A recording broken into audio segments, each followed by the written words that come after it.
Minute, wait 30 seconds.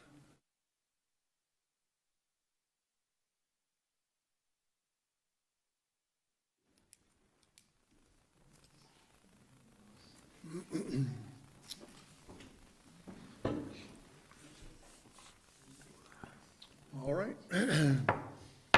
So I'll call the meeting to order at 7 o'clock by my watch. And the first item on the agenda is the minutes of October 15th, 2019. Is there a motion? I'll move to approve the minutes of October the 15th, 2019 with any amendment or changes as noted. Is there a second? I'll second it. Page 1.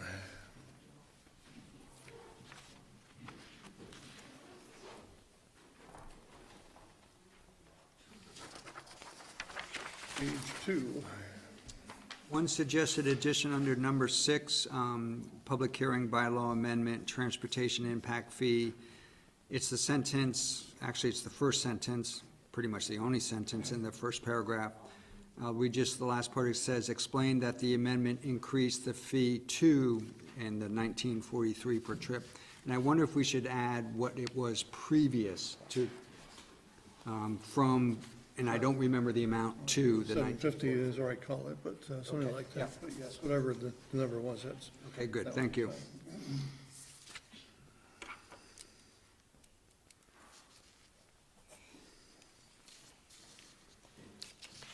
And that's on page 2. Page 3.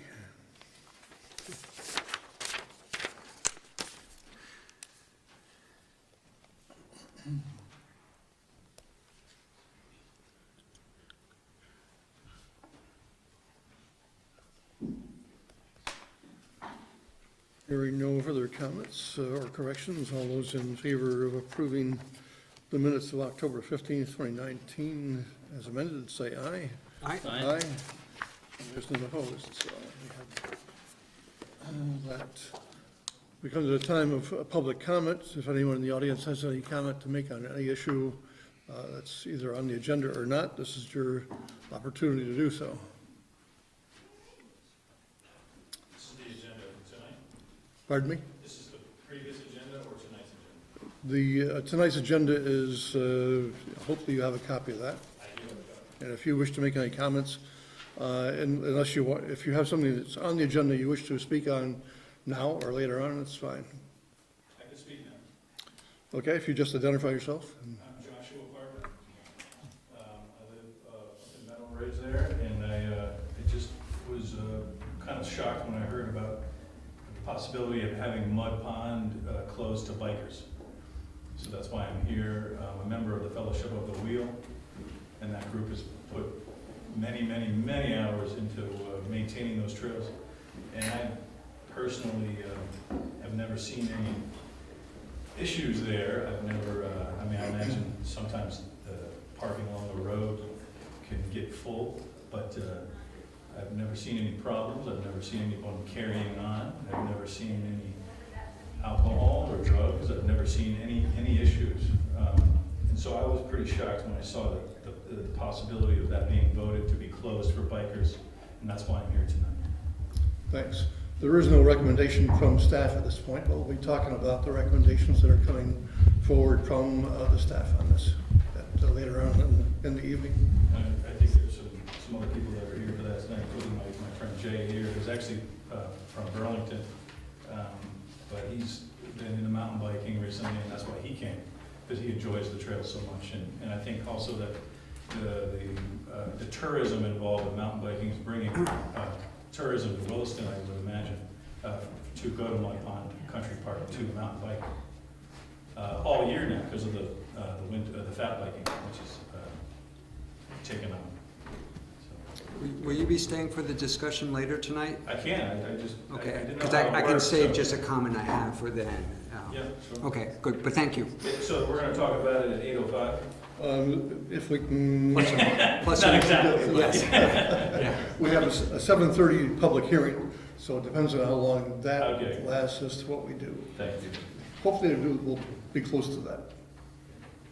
Any further public comment? on any issue. I have an Yes. issue, same thing, my name's Gretchen White, I live on South Road, and I'm here for the mountain biking on my pond. Good, we'll be looking forward to your comments later on. Yes? Hi, my name is Bernie Guerriero. I'm not a Williston resident, Burlington resident. I certainly come here a lot and spend my money here, and I'm also here to voice my concerns on the issue at hand. You'll have your opportunity. Great, thanks. Any further public comment? If not, we're going to deviate a little bit from the schedule and go to item number 8. That's errors and omissions. Our assessor, Bill Hinman, is here, and I didn't want him to have to hang around for another hour, and I think this will take only a few minutes. And it's not because he's wearing shorts? The end is coming. I'm impressed, Bill. I'm impressed. Well, I think there's only really 2 issues of change of assessment. Several of these involve name changes and confusion on property transfer returns and not including a couple parcels as a property transfer return and so forth. So those are pretty straightforward. The ones that you may have questions for me on would be the Riley Properties LLC and Snyder FC Commercial Properties. Dick Ransom, who has been managing Finney Crossing for me for the most part, has gone through, I think, about 12 revisions over the last 3 years with Finney Crossing, simply because they're changing what they are using that property for, from like more commercial use to a more residential use. And so we meet with Chris Snyder and with Mr. Riley before we do the grand list to try and wrap up everything. And there was some confusion between Dick and Riley, and so they came in, cleared it up. We figured out what the drawings were actually looking like, and that is reflected within the assessment change request.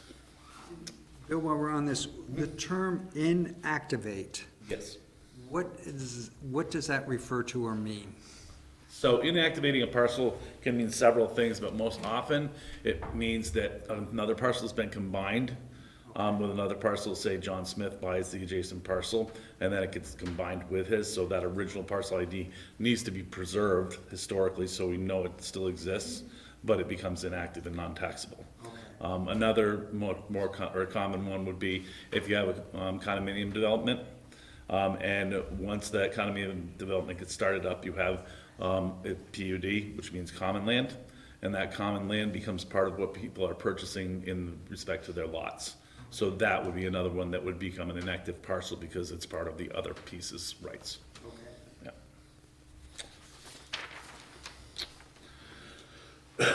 Okay. Sideline properties.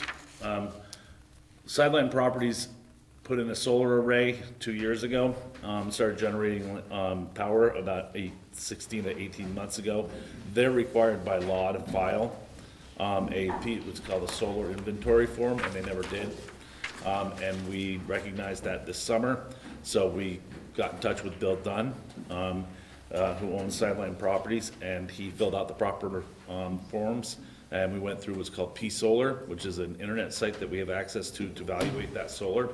And then took 70% of what that solar value is, which is required by the state of Vermont statutorily, and came up with a $733,410 value.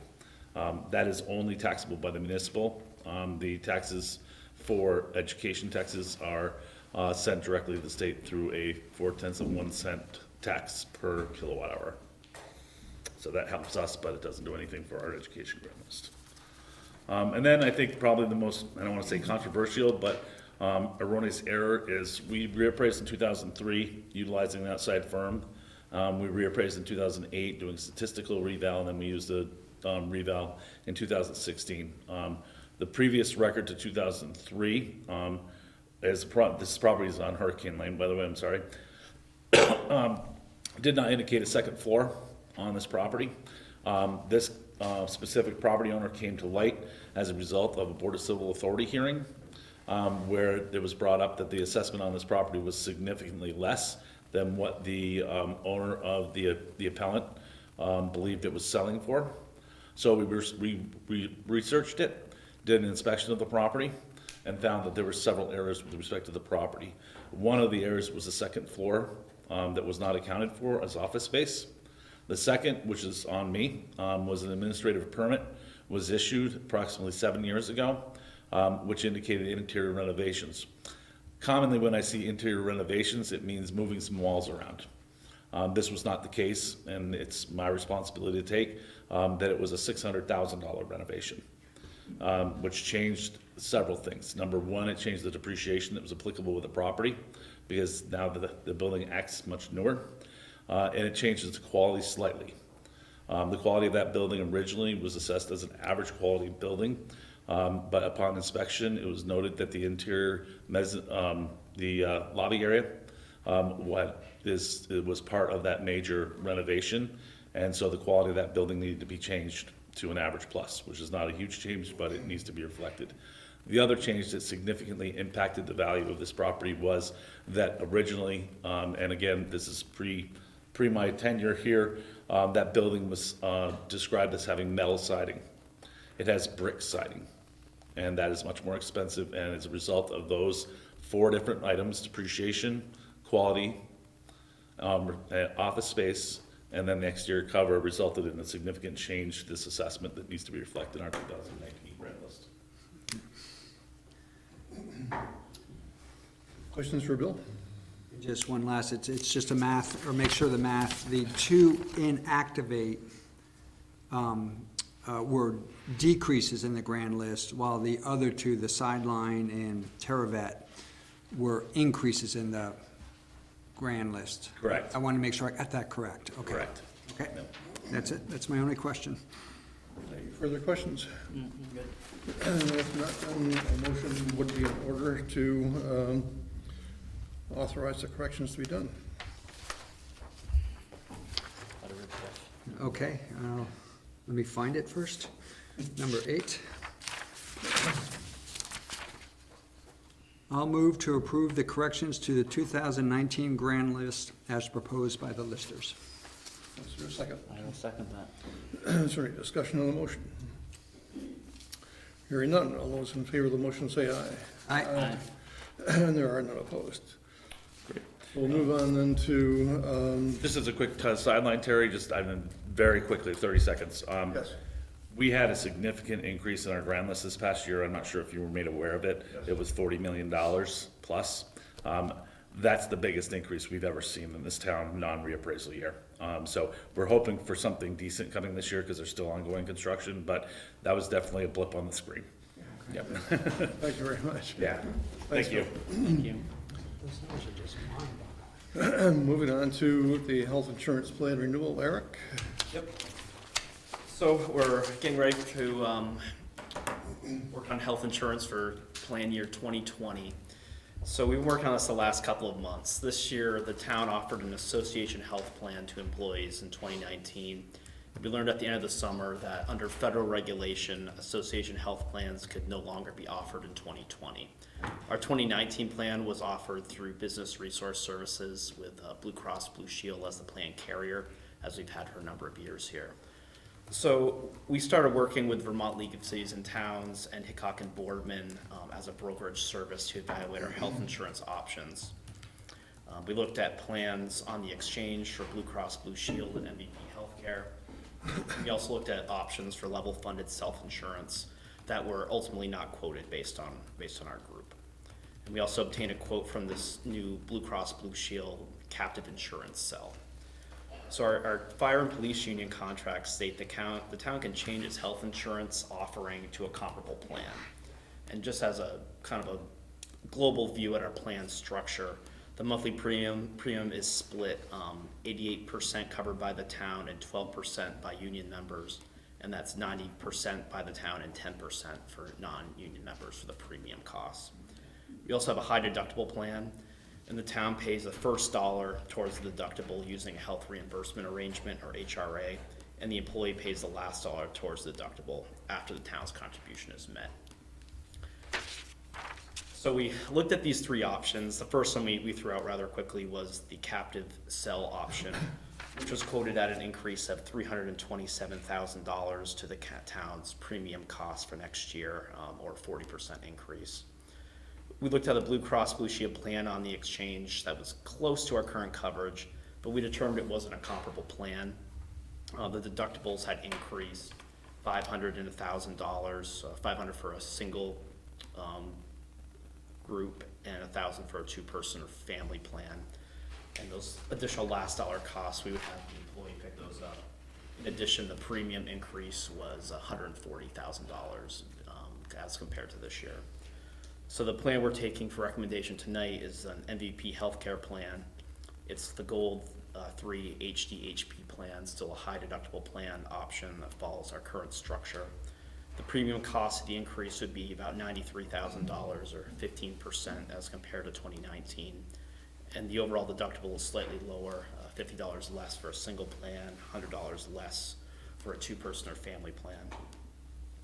So the process we followed, in addition to consulting with the brokerage services, we held meetings with union leadership. And as I stated, we believe the MVP plan is a comparable plan to what we offer this year.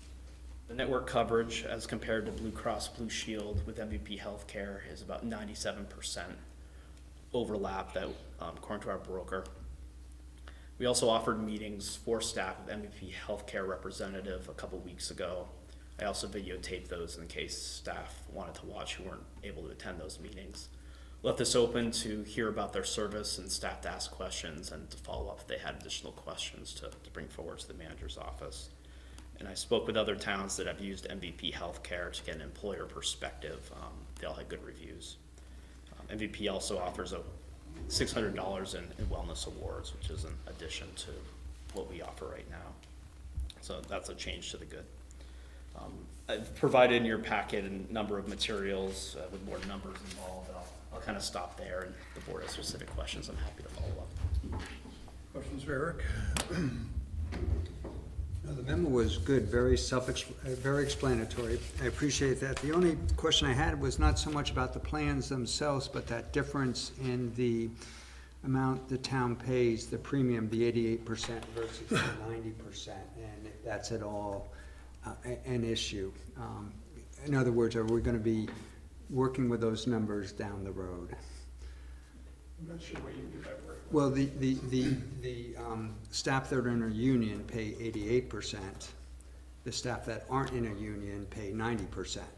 So it's small, but there's a disparity there. The union received trade-offs for that change, so that's all part of negotiations. And I get that, the union, it's in the contract, so we can't change that. I just wondered if, because their rate is slightly lower than the non-union, if there were any issues with that. Not with the union.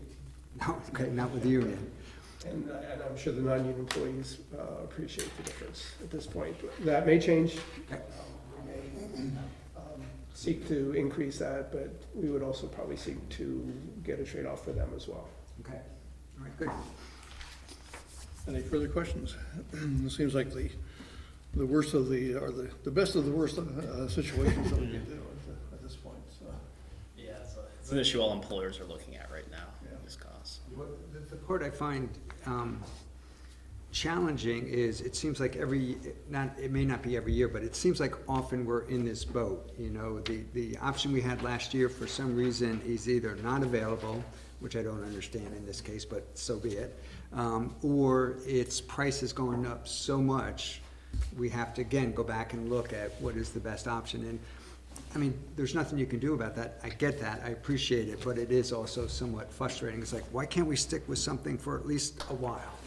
I'm sure our employees would agree with you 100% on that. But you have to put it in a little bit of perspective. Last year, we did make a switch, and we saved the town and employees a significant amount of money. And so, of course, this year, we're going to be gaining that back, or losing that, and plus some, because this is a bigger increase than we saved last year. Yeah. But it's a changing environment, and we're trying to offer the best coverage for the least amount of money that we can. So it's going to involve some changes. Okay. If there's no further discussion, the motion would be in order. Hang on a sec. I'll move to offer the MVP Healthcare Gold 3 HDHP plan to eligible employees for calendar year 2020. Is there a second? Second. Is there any discussion on the motion?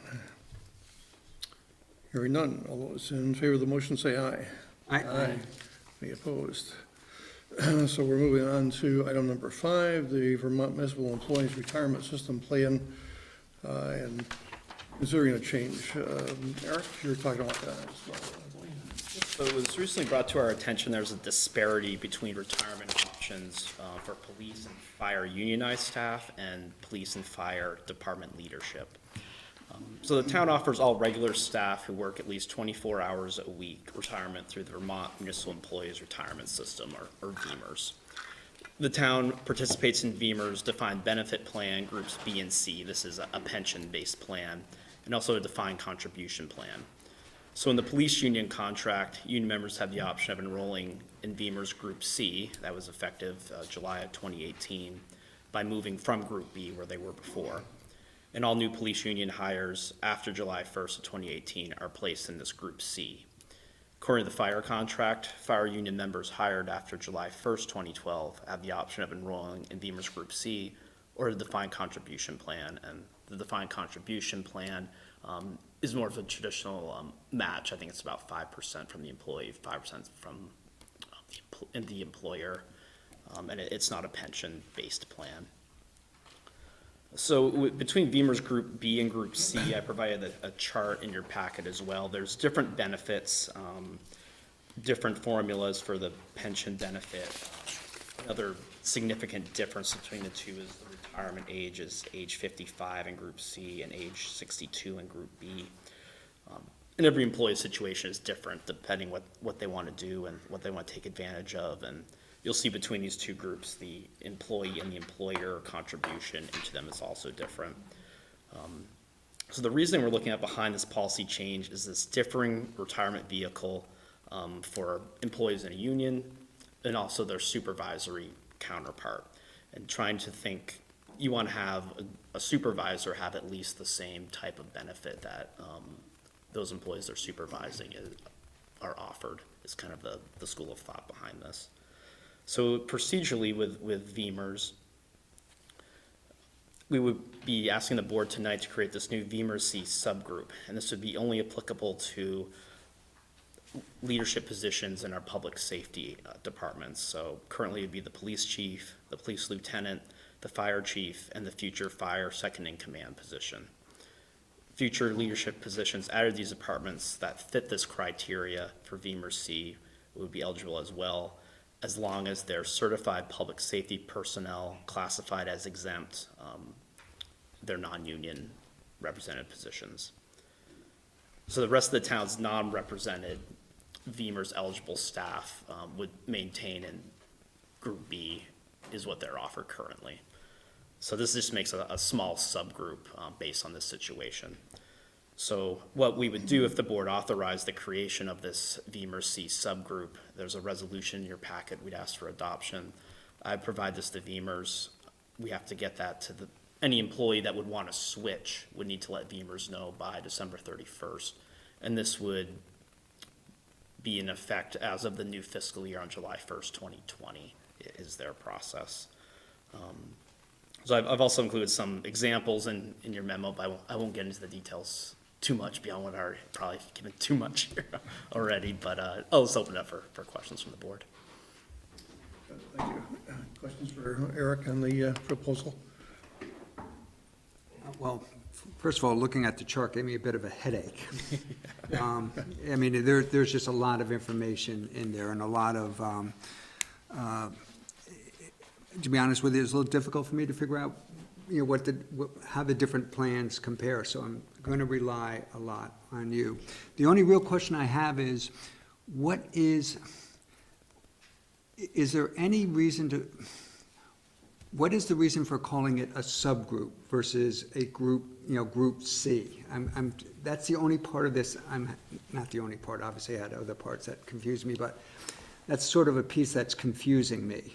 So it's thinking, so you can think of the whole group of employees who are non-unionized, who are eligible for VEMRS. And instead of offering Group C to that whole group of employees. It's just making a small group of those employees. So that subgroup of non-represented employees would just fall under that public safety Okay. criteria.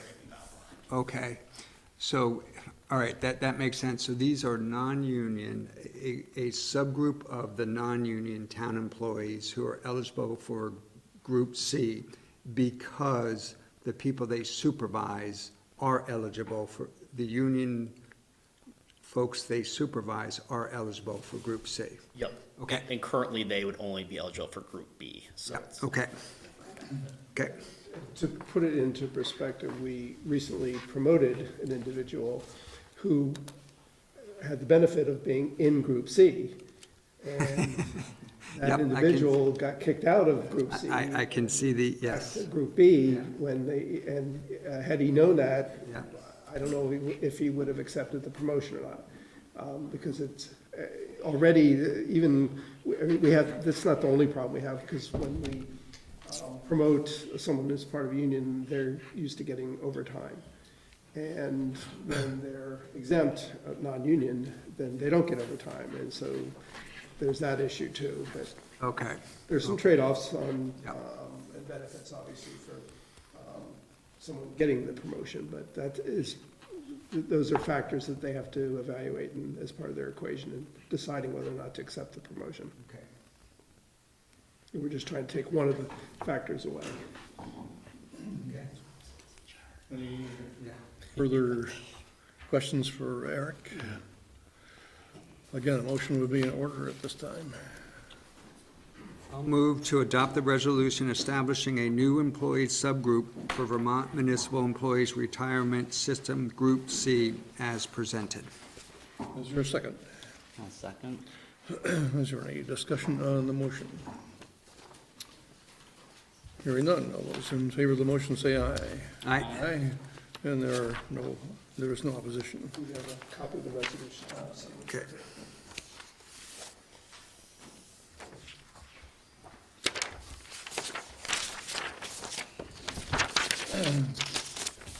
So my watch is right around 7:30, and so we're right on time for the public hearing, and I'll read the warning.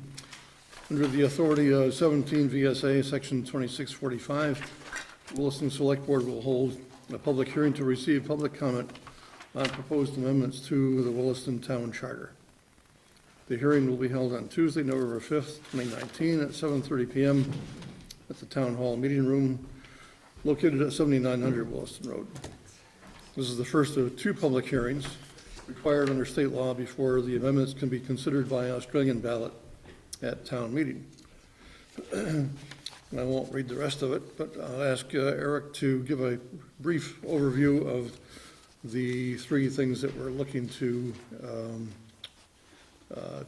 amend the charter. Sure.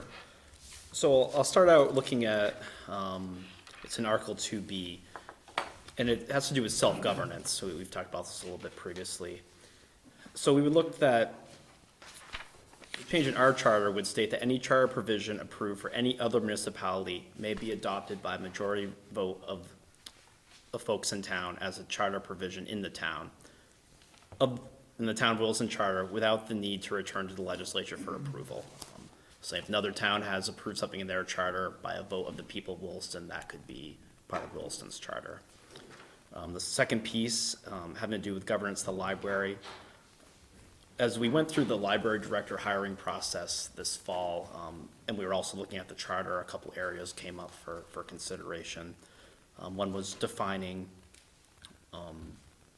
the appointment of the library director. So we've made a proposal for the library director being appointed by the manager with the advice and consent of the library board of trustees. Then in addition, looking at the power of the library trustees, having full power to manage the library. I won't go into the exact detail here, but we're looking to make current practice reflective of policy and looking into those issues there as well. And then in the legislature last session enacted a new binding arbitration requirement for public safety unions that were at impasse for, I believe 20 days or more. So our language we proposed is to no longer to not follow that path the state's defined, to have us go to mediation and not binding arbitration. So this is the kind of bird's eye view of the proposals here, and we'll go to the public hearing. Thank you. So it's time for public comment on the public hearing.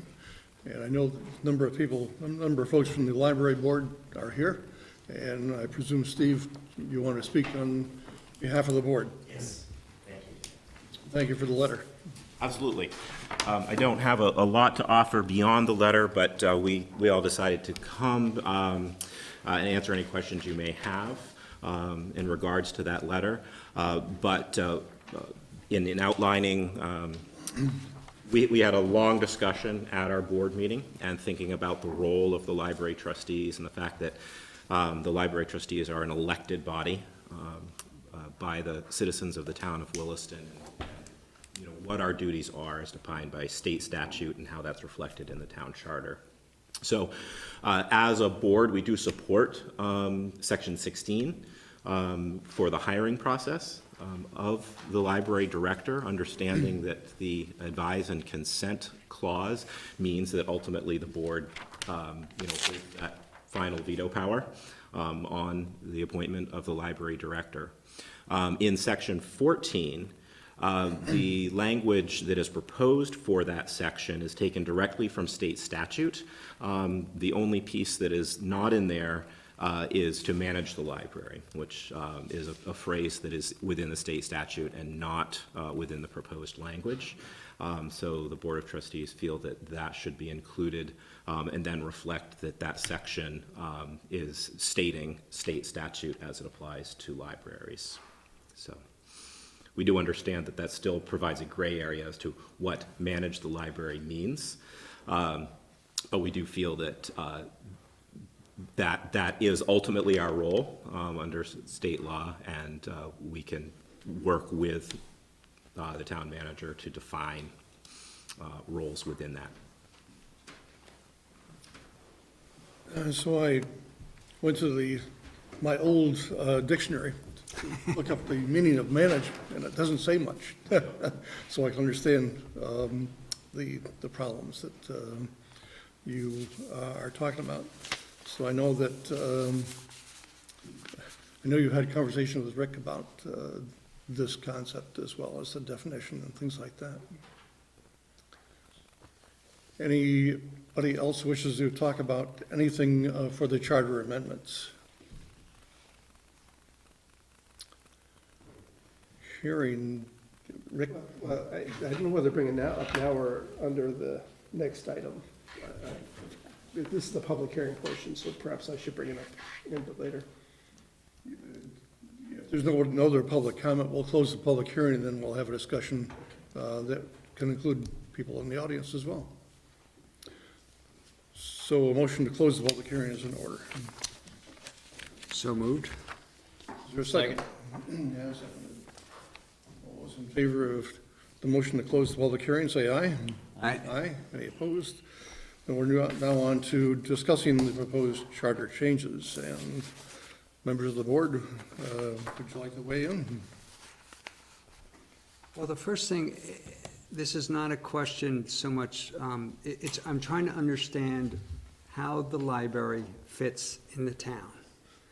And which gets a little bit to the root of the issue here. So as I understand it, the library has a board of trustees elected by the residents of Williston, similar to this select board, which is elected by the residents of Williston. But it also has a budget that goes through the town budget process. So I guess what I'm trying to do is figure out, is the library a separate entity that should have control over the library and hiring of the director? Or is the library more a town department that has a board of trustees that is elected to advise about how the library should be operated? does that, I'm judging from your expression, that didn't quite make sense. Well, you're hitting on some of the key issues. Okay, that's good. First of all, the library trustees are elected, and their role is more than just advising. Okay, good. It just as the select board's role is more than advising. The select board's role is setting policy, general policy directions for the manager to follow up on and make sure they're implemented according to the wishes of the board. Likewise, we have a library trustees who are elected, and they are responsible for setting policy for the library to give direction to the library director to carry out and manage the department. And just as in any department, when we've treated, this is maybe a hybrid, but the library is in essence a department of the town, just like any other department. And there's a manager for that department, just as there is a manager for the Public Works Department. And that library director in the past, at least during my tenure, has received support from my office. And the support comes in a variety of different ways. Primarily it's personnel matters, but also there's building maintenance issues, there's risk management issues, there's financial issues, there's a whole range of different issues that the library director works with the manager and the staff of the manager to resolve. Policy issues such as the hours of the library and a host of other things, there's use policies and book lending and all kinds of things. Those are set by the Library Board of Trustees. And so the issue came in when you talk about manage, well, what does that mean? And I think it's a term that does need to be defined. It's not necessarily a term you can easily define in the charter.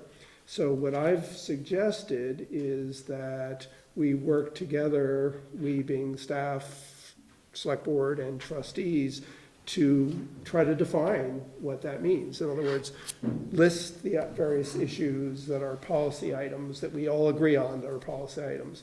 List the items that we believe are strictly the responsibility of the library director and the town manager and staff.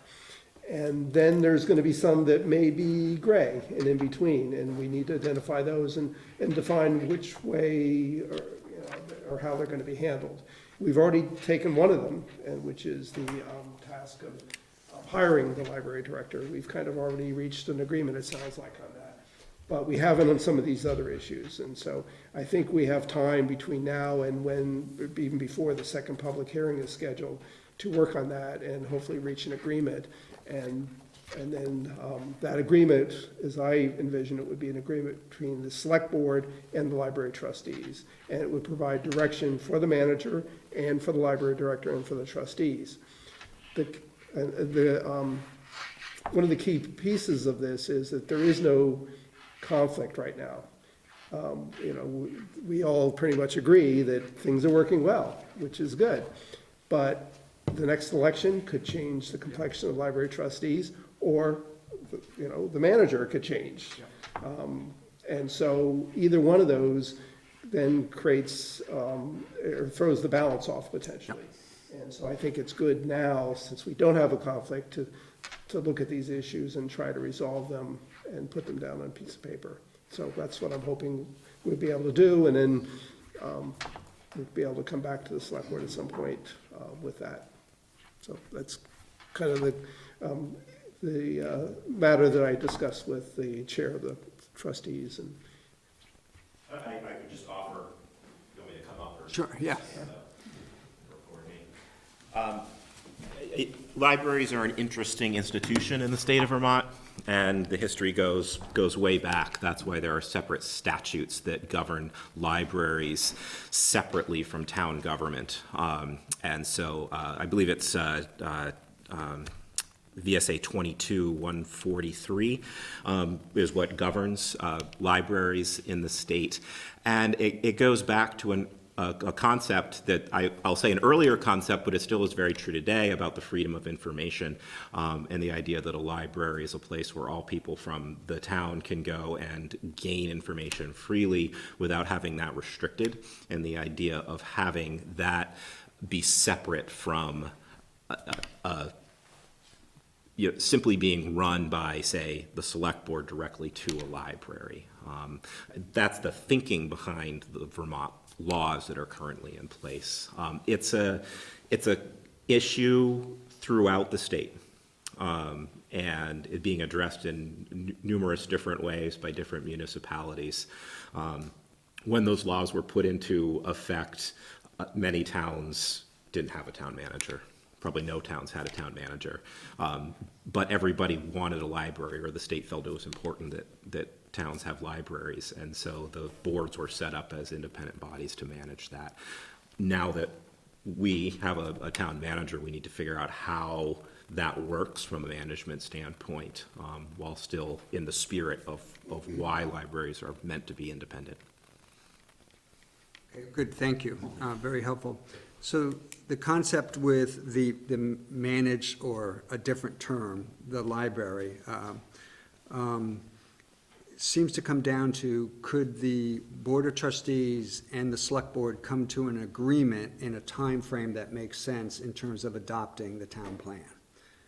And I guess Town I'm, charter, you mean. sorry, town plan, yes, adopting the town charter. First of all, is that accurate? Well, I think in my conversations with Rick that the town charter has language in it. I mean, the current town charter just says manage the library. It's a very simple statement, that's it. But the agreement between the Library Board of Trustees and the Select Board as to what's the role of a town manager within this doesn't necessarily have to fall within the town charter. That's a management agreement on how the town's going to run the library. Somewhere 10, 15 years down the road, 20 years down the road, if things aren't working, that allows the elected officials to change that agreement in the future if they so see fit, without having to change a town charter. Okay. One of the issues with a town charter saying something that's different than state law is that they start to bump up against each other, because the town charter does have to go and get passed by the legislature. So what takes precedent? The town charter or state statute?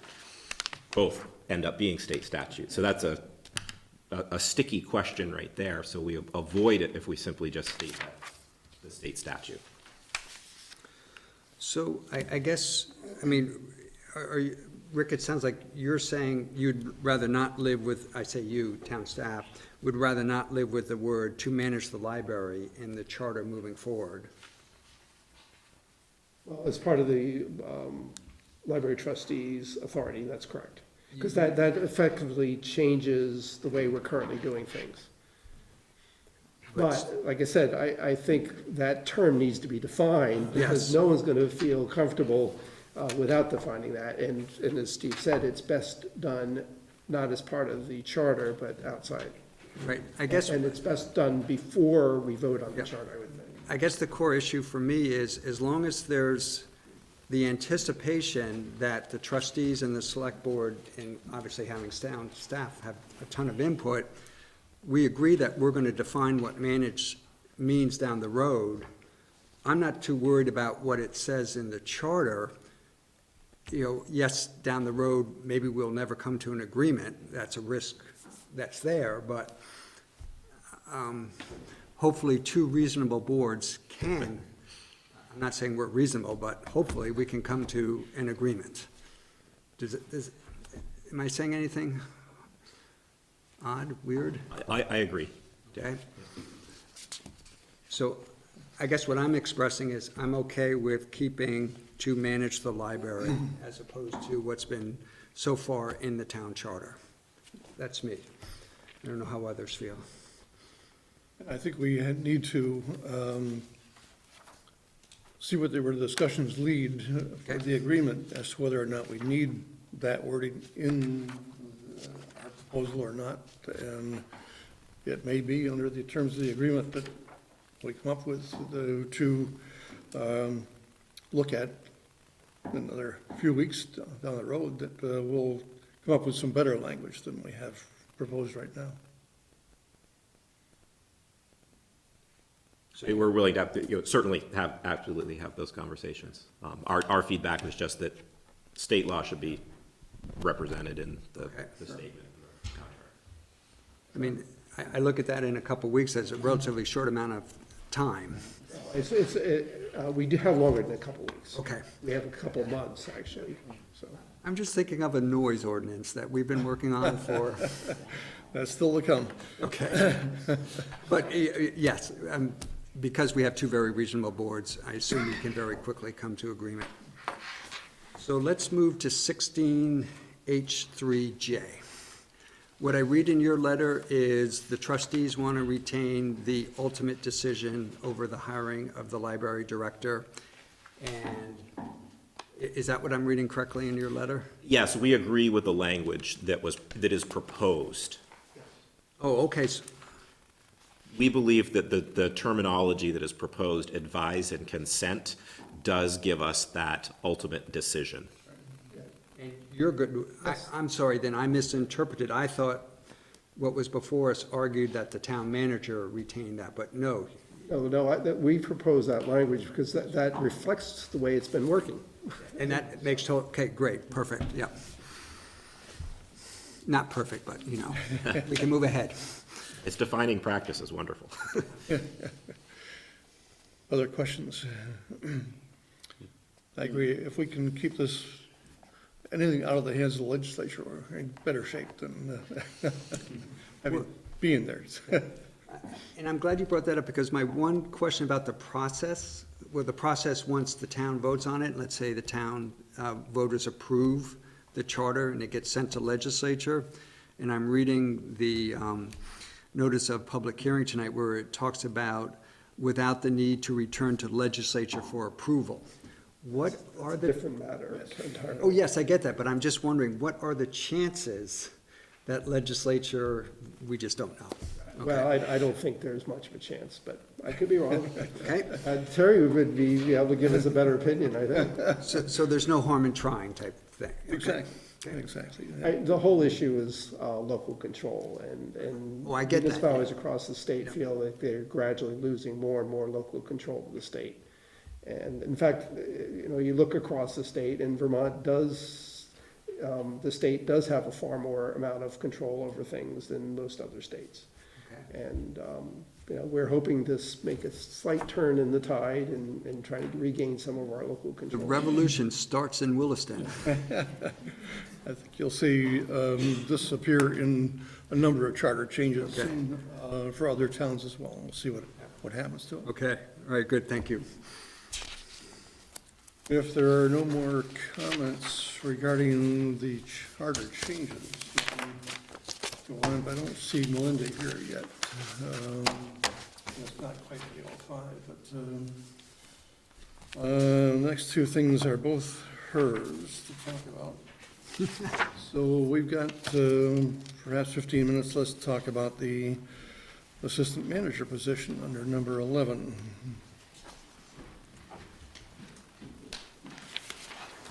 So when the position of assistant to the manager was created, the vision was to have it sort of like an entry-level position within the town, to pick someone that had not a lot of experience necessarily, but could learn the ropes, as it were, for running a town. And then as that person gained experience, in my mind anyway, it was to offer an opportunity for advancement within that position.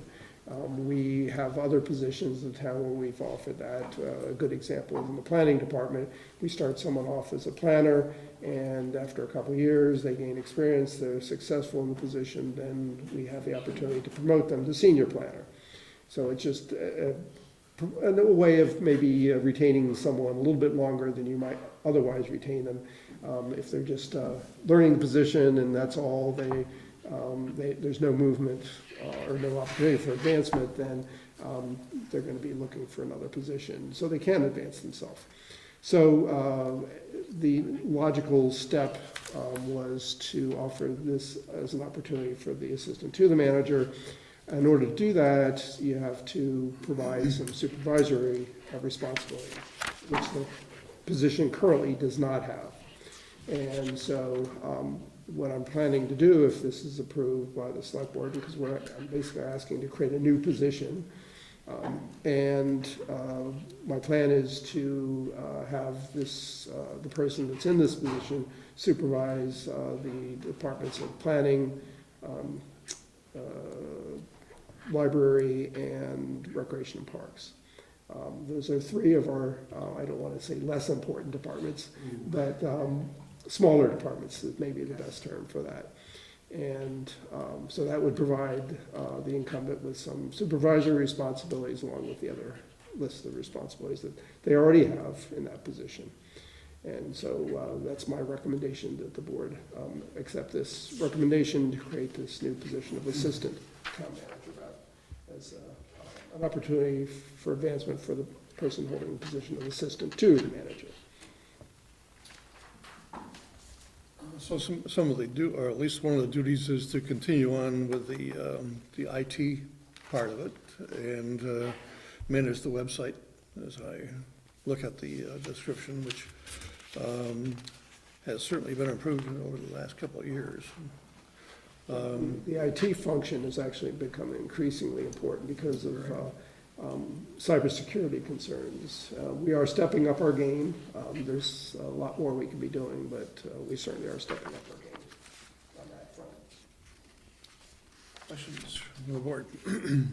No, I'm 100% supportive. I think Eric will do, he's doing a great job and will continue to do a great job in this new role. The only question I have is, I'm pretty sure I know the answer, but just the way it was worded is, so we established a new position called the assistant manager. I assume the old position of assistant to the manager disappears. It doesn't disappear, but there's no authorization to fill that. Okay. So in a sense it disappears, but it's still there. It's still there. It could be filled in down the road if there was a need to do that. Right, let's say Eric moves on for some reason, then whoever's manager would have to make a decision which position to fill. You can't fill both unless you get authorization for both. Okay. And then that's a possibility too, at some point in the future, as the staff grows. I think if we had to identify one need, would be human resource management. But it doesn't necessarily have to be that position. It could be other types of positions that could handle that responsibility. If there's no further questions, then a motion again is in order. Take a shot at it. Sure. Sure. I'll move to create the exempt position of assistant town manager. Is there a second? Second. Is there any discussion on the motion? Hearing none, all those in favor of the motion say aye. Aye. And there's no opposition to it, so. Congratulations, Yeah, Eric. congratulations, Eric. Thank you. So now we'll go to the report on Mud Pond parking. Melinda, I just saw her. Melinda Scott is here to talk about the recommendations that you have come up with. Thanks. So we discussed this at the select board meeting of September 17th, and you asked for more information about a range of possible options. So I've got three options laid out here. The first option, which is not really an option, as you'll see, is to build additional parking.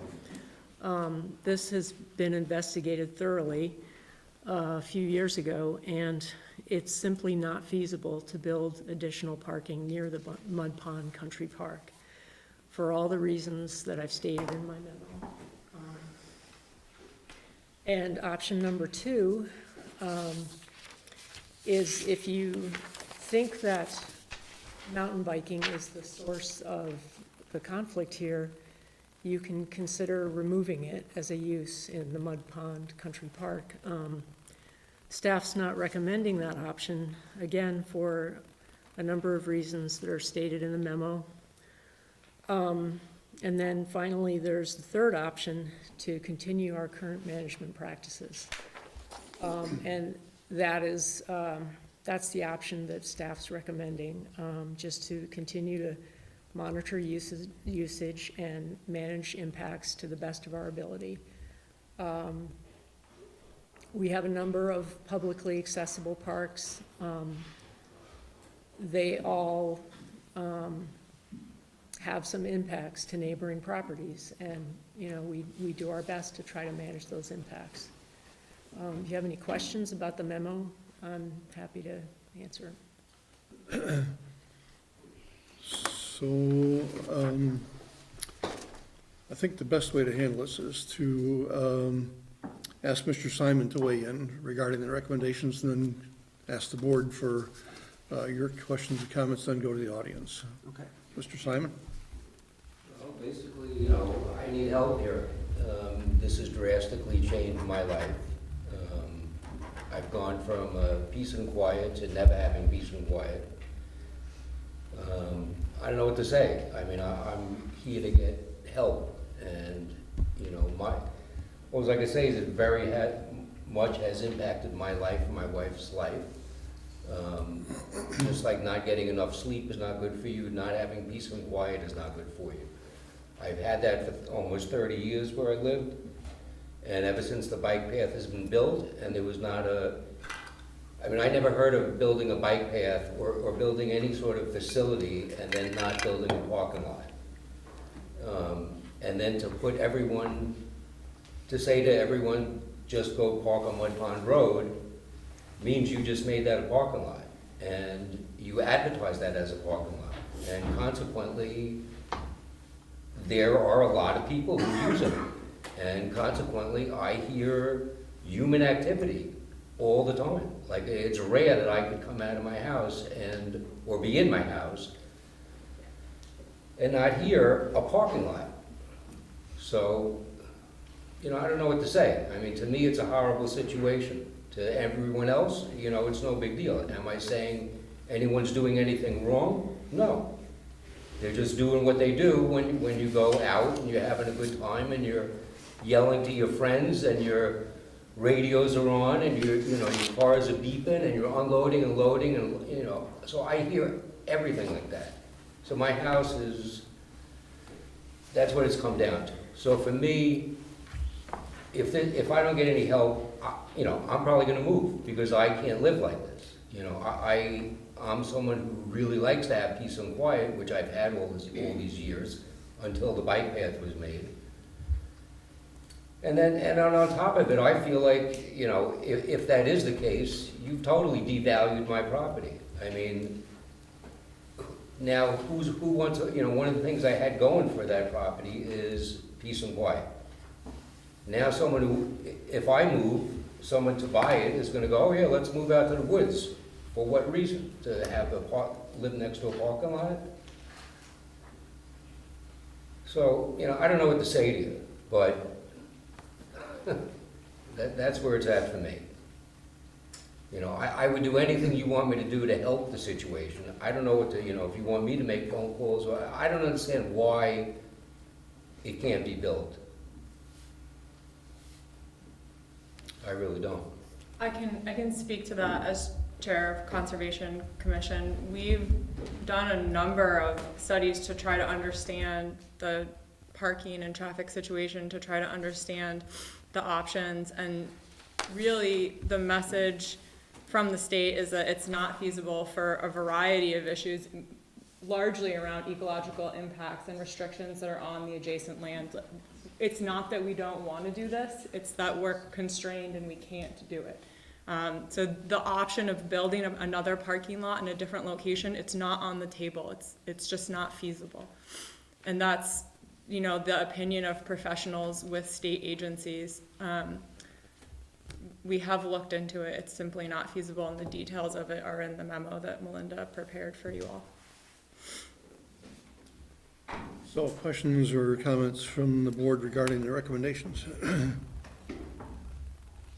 Well, I'll start. I certainly don't, you know, even consider option two. I've got a bunch of, you know, emails in regards to promoting keeping the trail system open, and, you know, I know Mr. Simon, it's a catch-22. I can hear in your voice how, you know, it's really changed your life. You've been there for a number of years. I get that. I hear we're really constrained on by state regulations and what we can and can't do. That's still a pretty long stretch of road, and I know, you know, I drive by on South Road, not often, but occasionally. You know, our family owned land down there for years, not anymore. I'm just wondering if, you know, parking on the side of the road, is there any way to put, you know, a constraint on where, so it's not like, because you're pretty close to South Road, and the visibility and the hearing of it, I get your complaint there. But to move it down the road, you know, farther for, you know, the number of cars, and it might not be always trail riders. I mean, that's one aspect of the park. There are other people that use that as well. So I'm just looking to see if that's been investigated, to see if there's, you know, any barrier that could be put, so it's not in his front yard, but that could limit the number of spaces where people could park as well. Right, so, right now, the designated parking is right across the street from his house. A few years ago, the select board, modified the no parking ordinance so that, the overflow parking is currently 500 feet down the road. You know, it may be possible to move the existing parking lot down the road. I think it used to be at the end of the road. But what we were hearing from Mr. Simon at the last meeting is that that wasn't a good solution for him, because people would still be driving in, you know, driving past his house on the road. So. I'm just like the rest of you in the audience tonight. I'm looking for a way out of this for both sides. I mean, it would certainly be better if it was down. I mean, none of it is ideal. None of it is ideal. But any relief from, you know, I mean, this is 7 days a week, every day. You know, I mean, people are coming and going 7 in the morning till dark. And that's the other thing, is there are people that are there after dark, and I've asked to get a sign up there to, you know, that there's no parking after dark. Because now people hang out after they've been on the trail, they're shooting, you know, talking with each other. So now I can be 2 hours after dark and there's people still there. And there's people who take their headlamps and go biking with their headlamps. I mean, so what should I do? I think we should get at least a sign out there, like most parking lots have, that it closes at dusk, or, you know, I mean, that, and moving the parking lot down the street. I mean, I'm up for anything. It's not working the way it's working. You know. Any questions from the board? So, first of all, thank you everyone. The question I have, Melinda, has to do with, agree with Gordon, is I am not at all in favor of banning or limiting mountain biking at Mud Pond Country Park. My question is more along the lines, and I think this is essentially what you're asking, are we sure we've done everything, or we should continue to do everything we can? For instance, I don't know how effective or possible these are, but just thoughts that come up. Is there a way to put up some sort of a physical sound barrier type of thing to help try to minimize the noise?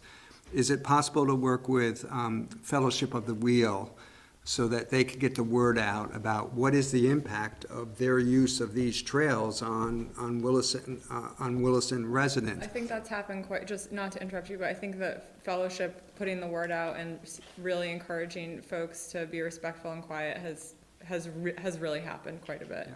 I mean, I don't doubt that there are hikers there who, you know, when they're closing their car doors, that makes noise, or locking their doors, it beeps also. Maybe mountain bikers are a little bit noisier, but, you know, everybody who uses Mud Pond is going to have an impact on you. And then the last one I'm wondering about is, well, first of all, full disclosure, I'm an avid cyclist, probably a mediocre mountain biker. Some of the places I go, the parking isn't always right at the trailhead. And is it possible to look at other off-site type locations for parking, given that it sounds like the majority of users are using their bikes to get to the trail, you know, would it be, well, what would be the right way to put this? Would it be a bad why would it be a bad situation if there was an off-site parking where either mountain bikers were directed to, or as the overflow, as that parking fills up? Well, I think it would, to some degree, limit accessibility of that park. I mean, I think a lot of families go with their kids to mountain bike, and I don't think an off-site parking area where you're, you know, having to bike along South Road for a great distance. It's not ideal, I understand that. On the other hand, you know, we're dealing with non-ideal situation whichever way we go. We also did look into the possibility of it being, the parking being further down on South Road on where the Sipewell Farm is, and that is not viable. Like, the distance it would have to be would, like, some of the conversations we had in Conservation Commission were like, in the village. Like, I don't think there's. That starts to get extreme in terms of. I don't think there's actually a very close option unless we're looking at, I think we spoke about another neighborhood, and then we might run into neighbor objections in that location as well. But I'm just, to the mountain bikers out there, I'm speaking about places like, Cochran's. If you go ride Cochran's, there's a good chance you're parking at the old round church, or you're parking at the big municipal lot where On the Rise Bakery used to be. And, that's just part of riding at Cochran's. Yeah, I mean, I think we did consider some abutting private land, like, for example, the Sipewell Farm, but all of that land is protected under a conservation easement that doesn't allow a parking lot. And so that's pretty much, and that's the majority of the land that's close to. I just want to make sure we've explored this option. It may be it's not feasible for whatever reason or reasons, but I just want to make sure we continue to explore ways to minimize the impact of the parking on residents. Any further questions from the board before we go to the audience? A number of you have expressed interest in speaking tonight, so if you'd make it brief, we'd appreciate that. And who would like to speak tonight? Raise a hand. Well, I Sure. spoke earlier, but I feel for the gentleman over here who's having to deal with noise if it's happening. I end up going there early in the morning, and I don't see much activity. We do go sometimes on the weekends. Perhaps moving it or making it a single file parking lot, widening the road slightly so that it's not a problem for fire trucks or whatnot to get through. But maybe taking the parking lot that's right at the trailhead for the walkers going to the pond away and moving it, maybe just making it all single file down the road so it pushes any kind of banter away from this gentleman's home. Maybe that's an option. I don't know, but I just know that South Road is going to have traffic on it, regardless of whether there's mountain biking or hiking there. If the house is right next to the road, it's not going to be quiet all the time. I know that. Is Mr. Simon down Mud Pond Road and it's the overflow parking that's causing the issue, or is it the primary parking lot where there's only like 6 spots? What is it, the overflow or the main parking lot causing the issue? Mostly the main parking lot. The main parking lot. And the overflow, but certainly the main parking lot is the closest to me. I just feel like those roads are public roads, and they're busy anyway. It's not like it's a 100-spot parking lot. It literally fits 6 vehicles there at most. Right, and it's six people all the time, coming and going, coming and going. I lived there for 30 years. I know what goes on there. And for 25 years, that was not an issue. The hiking, that parking lot was made for the walking trails, and it was never an issue. I never had a problem. It was only until the bike, you're talking hundreds of cars in a day. I mean, not all at once, but you're talking on and off, on and off, on and off. I just feel like South Road is one of the busiest roads in Williston. What's that? I feel as though that road that you're on then is probably one of the busiest roads in Williston, other than Williston Road. I just don't know how 6 spots in a parking lot are disturbing that much. I mean, obviously, I think us cyclists would like to work with you, but it just feels like it's mostly public land on public roads for public good. Obviously, you want to work with Yeah, if anyone it was who's in front of disturbing your that. house, you would think it's different, trust me. Easy for you to say. So, folks, if you wish to speak, please identify yourself. I saw the gentleman here, Alan. Yes, I'm Alan Catang, a Williston resident, and I certainly understand Mr. Simon's concerns and hope we can address them. I've been a Williston resident for 12 years. I started riding my mountain bike there when I moved here in 2008. So I'm honestly a little bit confused as to why this has been a recent problem. The trails have been developed there for many years. And I guess I would point out that there are a number of users at the park. As we all know, there's certainly mountain bikers. I've seen the UVM and St. Mike's cross-country ski teams park there and do roller skiing on South Road. There's a lot of different use groups that are out there. And I don't think it makes really much sense to single out mountain bikers as a particularly problematic group there. So I hope there can be some solution that will address Mr. Simon's needs, but I don't think that singling out mountain biking really makes any sense in the overall use of Mud Pond Park. So, hand over here. Did I? Thanks. Mike Woods, I'm a Fellowship of the Wheels Board member.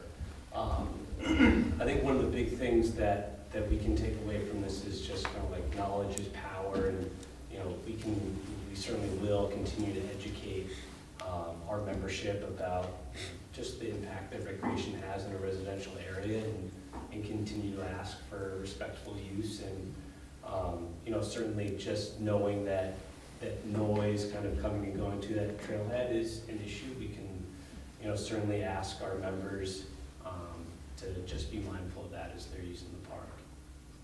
I'm not saying anyone's doing anything wrong. Yeah, I certainly hear you. It's just that I give everybody whatever they're doing. I mean, no one's doing anything wrong. But to say, that everyone's gonna be quiet, I mean, that's not realistic either. Maybe no one wants to be, and no one's gonna think that. I mean, you go in there to have fun. I have no problem with any of it. I just don't want it, but it's all in front of my house. That's the issue.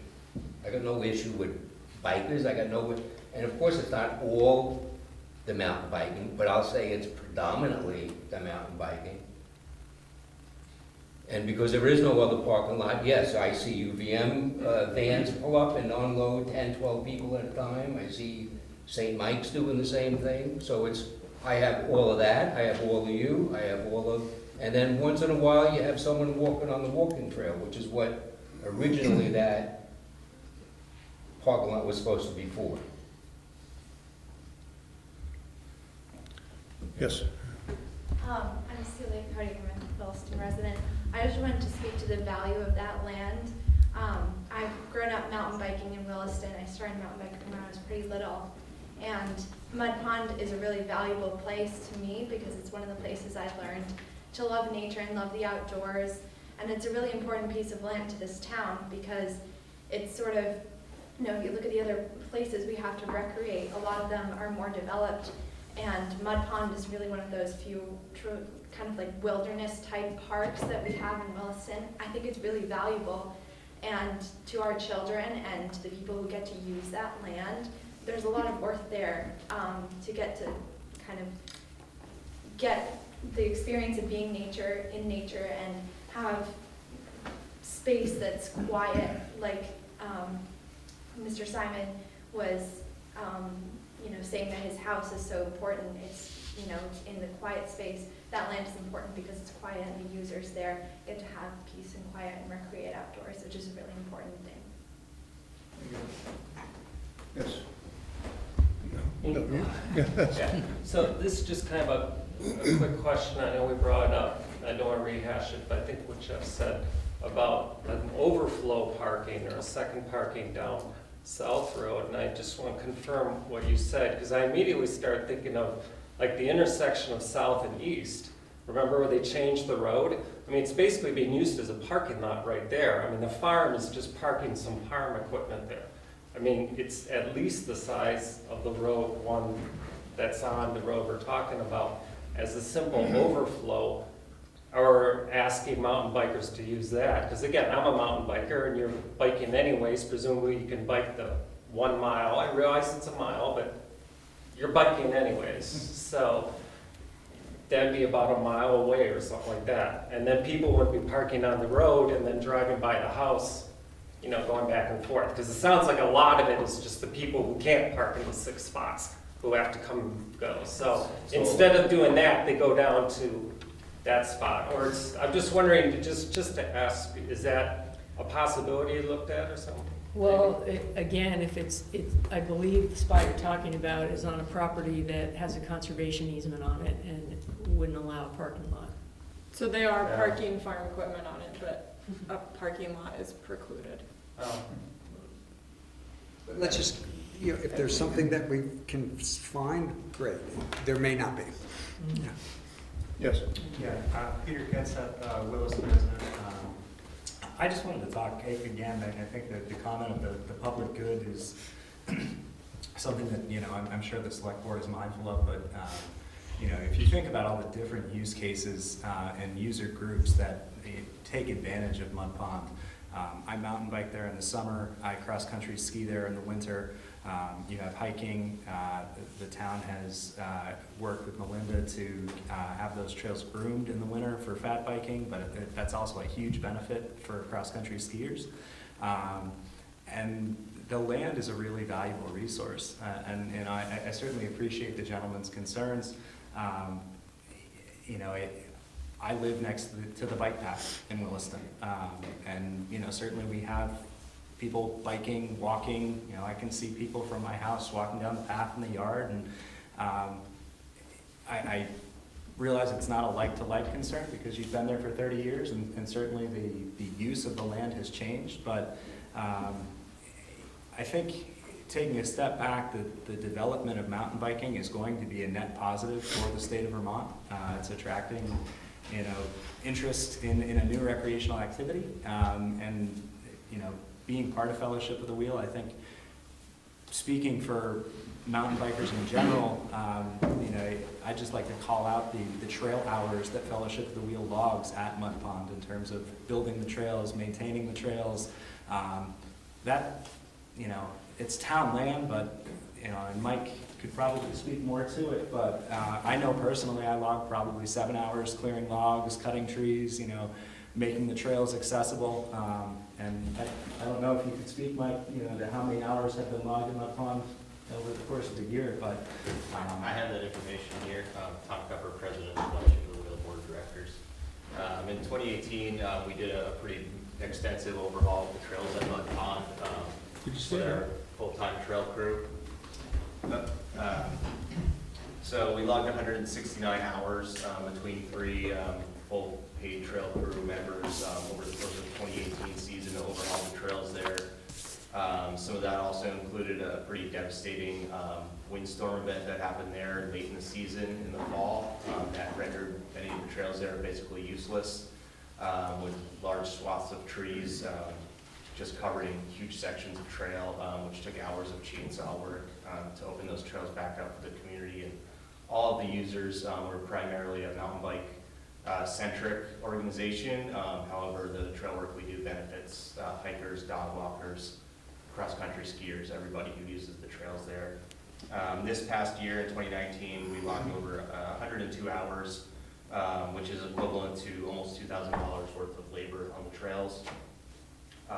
And so I think the members that have both emailed the select board and many of those present here, as well as residents, have already kind of covered the bases as far as our feelings towards that special piece of property there and why we advocate for a continued use of mountain biking on the property, and certainly empathize with Mr. Simon's concerns. I personally grew up across the street from a large park, and I know that living in a place like that comes with its pluses and minuses. You know, there are certain user groups that may be louder than others. For certain people, it's an asset to live that close to a recreational resource like that. And for other people, it's not valued as much. And for the community at large, and for many of us, it seems to be viewed as an incredible asset and something that we should maintain and treasure and encourage people to continue to utilize. So, thank you.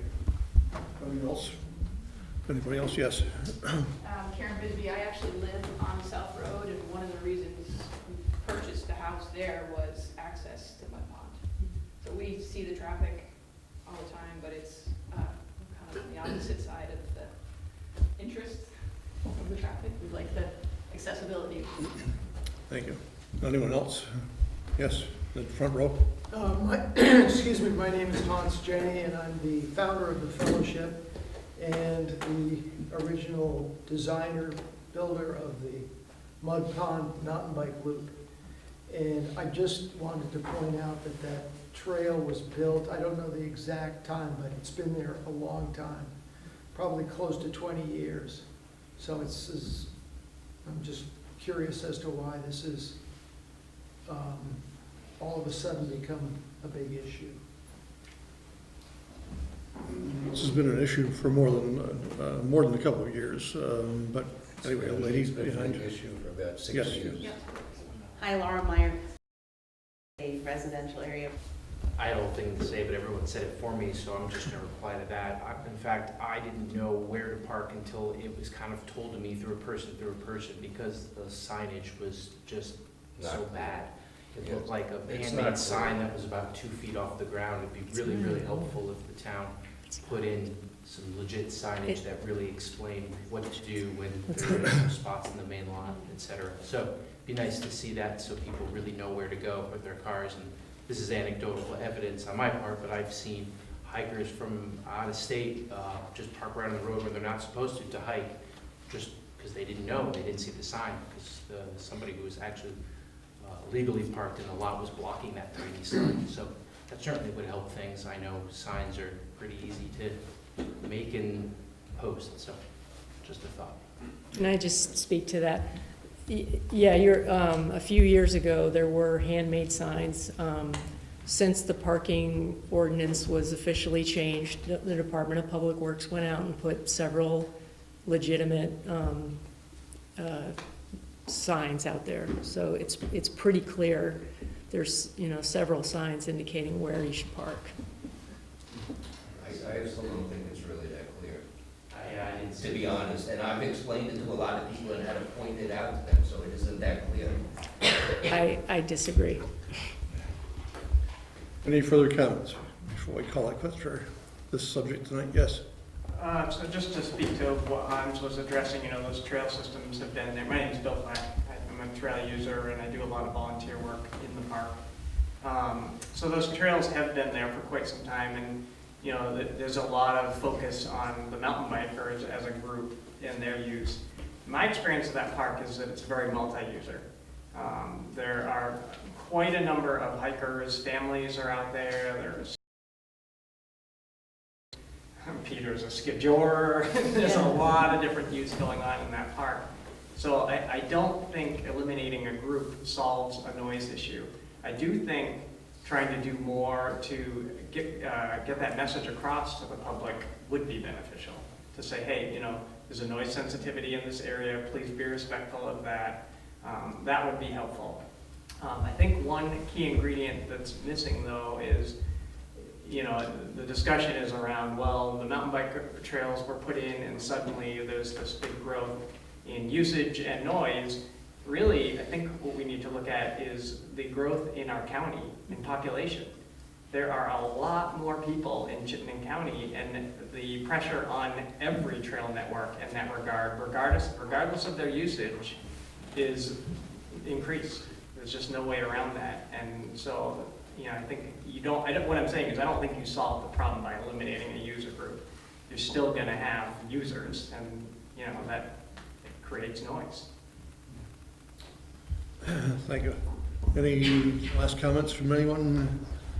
I just have one comment on behalf of Conservation Commission. We have been aware of this issue for several years.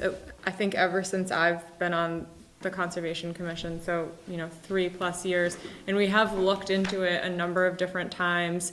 We did a parking study to try to understand really how many cars are there? We've asked for more enforcement on the part of the police department. We have looked into additional parking areas. And so when you ask us, like, is there more that we can do? We really feel like we've done a lot of investigation on this, and we don't see a solution with another parking lot in a different location. Thank you all for coming. If you have any bright ideas that happen on the way home or overnight, I'm sure Melinda would be happy to see them on a very small email. So we didn't obviously solve this tonight. We're not going to solve this tonight.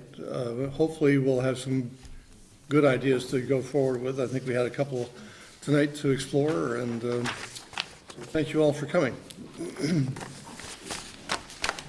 Thanks, Ken. You're staying for the rest of it?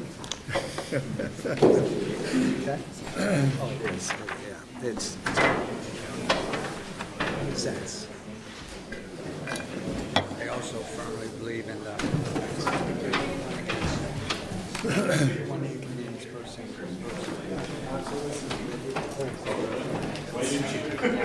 Very large, interested, whatever. I don't know how to express it. Thank you. I don't know what to say. Neither do I. Pretty horrible. You can see there's millions of people who now use that. It's a popular place. Yes, it is. All in front of me. So we'll continue on with our agenda, and that is the management plan for Sucker Brook Hollow. And Melinda, you're back on. One you should be able to get is the no parking at night. I've been asking that for at least 2 years. I did put one up. So right now, it is limited at night? Okay, I did not know that. There's a sign that says, park closed at dusk, unless somebody's taking it out, I don't know.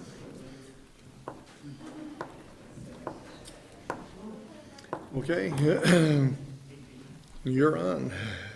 Let's see. I'm requesting adoption of the newly updated Sucker Brook Hollow Country Park Management Plan. This was drafted in 2014, and an update schedule that was previously adopted was every 5 years.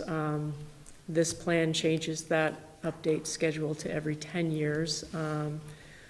There have not been all that many changes in this revision of the plan. The most significant change has been the addition of information about invasive plants and management of invasives. But beyond that, I think it's pretty much kind of in keeping with the previous plan. Looks like this has been well developed, along with the other plans that we've seen in the past as well. And something on the public comment during the adoption process. And I'm looking at section 10, page 10, where it talks about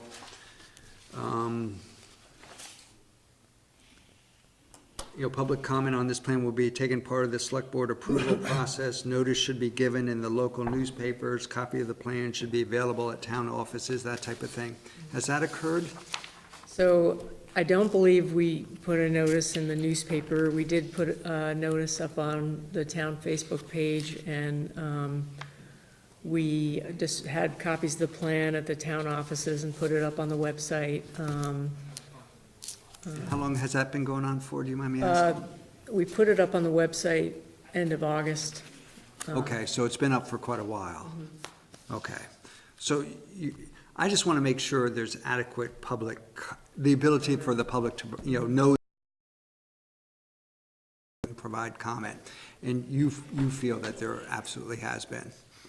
I think so, yeah. Okay, okay. From my view, is I got it, well, I didn't pick it up till probably Sunday. And so I've only been looking at it for 3 days, and that I wouldn't consider enough public comment, but, you know, that's not It's in order. Okay, hang on a sec. I'll move to approve the update to the management plan for Sucker Brook Hollow Country Park. Second. Second. Is there discussion on the motion? If not, all those in favor of the motion say aye. Aye. Aye. There are no opponents. Moving on to the manager's report. All right, there's Thank you. a number of items that I'm going to touch upon that are in my written report, and then there's a couple items that are not in my written report I want to briefly mention. So the first item I want to mention is the finance report. It's included in your packets. There isn't too much remarkable in there. Our finance director has pointed out a couple of things that we anticipate. For example, ambulance revenue we expect will be under budget. But we also expect that our fire and police department budgets will probably be under budget by the end of the year. But we're not even halfway through the year yet, so it's a little risky drawing too many conclusions based on that information. But Oh, I'm sorry. Quite often we we quickly go over this. I actually have questions tonight. I had a couple too, so go ahead. Oh, okay, good. Well, I was looking at the select board expenses that are higher than usual due to RITN. I didn't understand that. Well, if you may recall, when we were working on the budget for the current year, Channel 17 came in and said that they were going to be doubling their fees for. RETN is I didn't understand what the acronym stood for. Me too. That's Channel. Sorry, thank you. Thank you, Scott. If you had said Channel 16, I would have been like, aha. Right, so anyway, that's what it's referring Okay. to, is the increase in costs. And for whatever reason, we didn't include it in the budget, but we are getting charged those fees.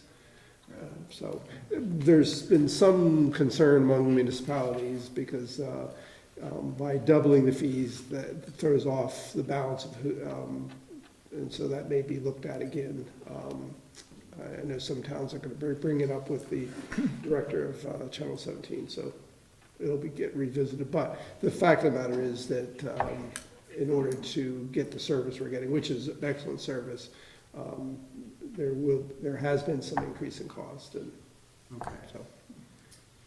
And the other one I had just a question about is the miscellaneous revenue.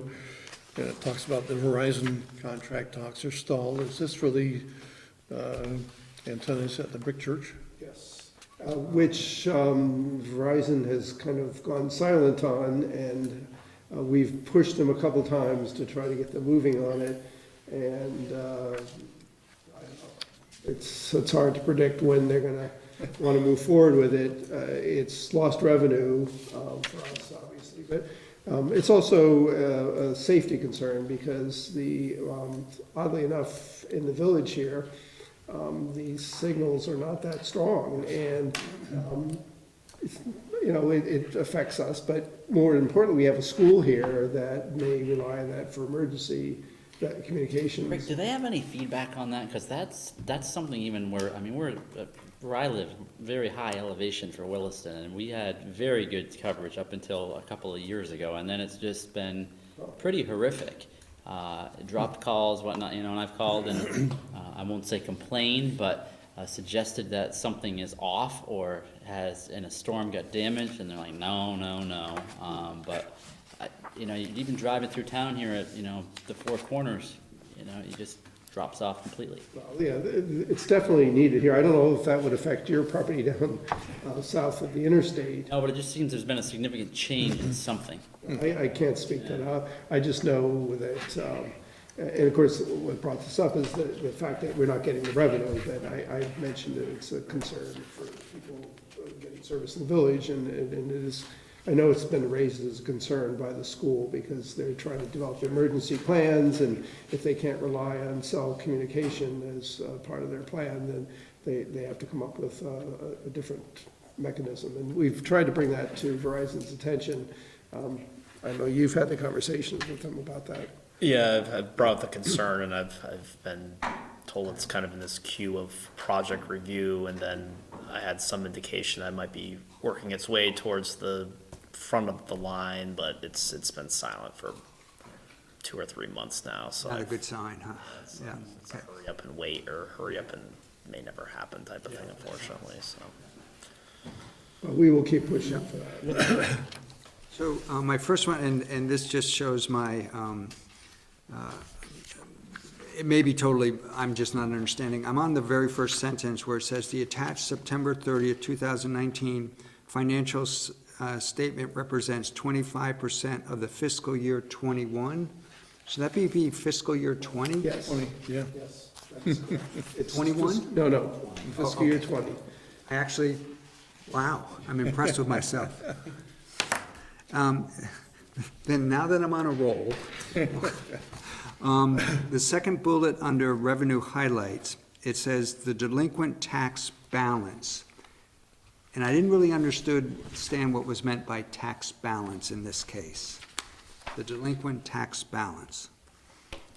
I'm not sure I'm going to be able to answer that. Where was that again? It's the second bullet under revenue highlights, the second sentence. I think it's just what. Oh, I think that, it's, yeah, I'm sorry, you were going to say. I think it's just what's owed in delinquent, delinquent accounts. That's what's owed. That's what's owed, okay. In other words, because she's saying the 329,000, which is the second lowest amount that's owed over the last 2 years. Yeah. And that makes sense. We've had several large accounts paid off recently. So. Okay. It just, the use of the word balance there just threw me off. Okay, good. Then I'm good. Any further questions on the report? Okay. All right, legal issues, I wanted to touch briefly on that. There of the, maybe I should pull up the copy of the report here.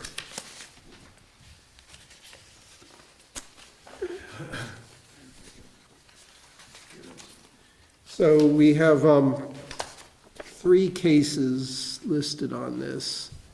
And of course, all 3 cases are cases that were initiated by the town. The first case is the town of Williston versus Overlake Park, and that's a case that involved a significant loss of water because of wrongdoing by a property owner. That is likely to enter the settlement discussion phase in the near future. Whether or not we are able to reach settlement is another matter. There are multiple parties that are involved in the suit, and we'll have to see. But our attorney has asked for some information from staff as to what we might be willing to accept in terms of the settlement. And so we'll be providing that, and discussions will proceed. The second item is an appeal that we took with the city of South Burlington on some regulations that were developed and adopted. We've made some progress on that, and we anticipate a settlement on that in the very near future. We didn't get all that we wanted, but we made some progress. The third one is a town of Williston versus Bevins, is a case that involves zoning, and I believe a portion of that has been resolved. A number of the trailers in the rear of the building have been removed, so progress is being made on that. And then there's a new one that is not on this list, and this is not one the town initiated. This is a tax appeal by Burlington Emergency Vet. The Board of Civil Authority heard the case on this, and they have filed an appeal in the Superior Court. We would like to open up discussions with BEVs in the near future so that if we are going to settle, we can get it settled before the end of this calendar year. Because of this, we will get stuck with the state portion of the tax on this if we settle after that. And so there's a strong incentive for us to settle and settle quickly. And who's the entity again? Burlington? Burlington Emergency Vet, the January Holdings is the name of the company, but the actual business is Burlington Emergency Vet. New facility way out on Marshall Avenue. Okay, yes, the big facility. Beautiful facility. Yes, it's extremely high-quality construction. So which is part of the issue here. And a complicating factor, too, is I guess there's another vet operation in town that was underappraised, and we discovered that through this process, and that's being addressed separately, but anyway. So that's it for the legal cases. Quarterly report, finally, we got it done for the first quarter, which is July, August, and September. Pretty soon we'll be working on the next one. It never stops. But anyway, if anyone has any questions, you just got this tonight, really, so you wouldn't have an opportunity to look at it, but there's a lot of information there, and if you have any questions, let me know. Just a reminder, we have a select board retreat coming up a week from tonight. We have an exciting program lined up that Eric has put together. And I think it would be a very interesting discussion. I'm kind of looking forward to it, actually. Not that I don't look forward to all select board meetings. Do we need to order a dinner? Is that menus come in, or are we just? No, you're going to get what we serve. Okay. Local caterer will be providing the meal. I think it's lasagna. Yeah, I was gonna get lasagna with salad and bread. And we're having a meat lasagna and a meatless, so for those who are into meatless. Let's see what else we have here. Computer purchases, next time, I want to touch on. We have a number of machines that are using old operating systems. And those systems are no longer supported, or will no longer be supported as of, I think it's January 1st? January 15th or so. Okay. Sometime January. So the concern is if there's no longer supported, that means that security updates aren't part of it. And then that means those machines are vulnerable, which means then our network is vulnerable, because if the network's only as good as your weakest link. So we are seeking, well, in addition to that, a number of them were scheduled to be replaced anyway in the near future. Some maybe not, but we've decided that it's best to replace all of them right away. So we have them in place before they're no longer supported. Eric can provide any details if you have any questions on it. The reason I mention that is that we have not budgeted the full amount of replacement. We have some of it budgeted. The cost is close to $14,000, and we have about half of that actually budgeted. The extra money will be coming out of our capital fund. We have a little bit of a fund balance in there, and we think it's important to get that done. Unless the board has any objections, and in which case we'll have to revisit that, but that's our plan at this point. It's not an objection, but I'm just reading the sentence, and it says the general fund can cover this expense coverage, and that I didn't understand. I just didn't understand what that meant. I'm not disagreeing, I just. Yeah, I think when we purchase computers, we do it by department line. So we're gonna overspend those lines, and then the general fund in its entirety will have excess funds, so it will follow the bottom line, the general fund, to absorb that overage. And so I misspoke then about the capital budget part. Yeah, we wouldn't be able to capitalize it. I just want to make sure that that's, for lack of better words, excuse me, that's legitimate, because, I mean, quite often we end up overspending line items, but I believe I hear you say, there'll be savings in other line items that will make up that difference. Is that what you're saying here? Yep. Okay. That happens all the time. Yeah. It's just that this one case we know it's happening and it's affecting multiple departments. Oh, and part of it is because it's affecting multiple departments, which is different than a line item, let's say, Public Works was gonna buy a new tractor, and they were convinced they could get a tractor for 15 grand. Well, nobody sells a tractor they need for 15 grand. So the cheapest one they could get is 18, you know. So this is along the same lines, except it's across multiple departments. Yeah, because we've purchased computers by department instead of with like an IT budget. We kind of Yeah. assign the asset to the department. Yeah. So we've had things like the counter computers the clerk's office uses to transfer cash in. Those have been recycled and they're, going to be used until they don't work anymore. But Yeah. now we're in a circumstance where we didn't necessarily budget for that. We learned about this when we changed our network provider last summer, and yeah, they gave the analogy, if you don't replace one, you're leaving a door open to your house, and you don't want the bad guys to come into your No, house. the security issue makes sense. I get frustrated at Microsoft, but, this security is critical, yeah. All right, so if there's no objections to that, we're gonna proceed with that. No, as long as you're telling me perfectly legit way to handle these cost overruns, then I'm good. Yeah. All right, the next item I want to touch on that relates to a report, an independent report that was prepared by the Ethan Allen Institute.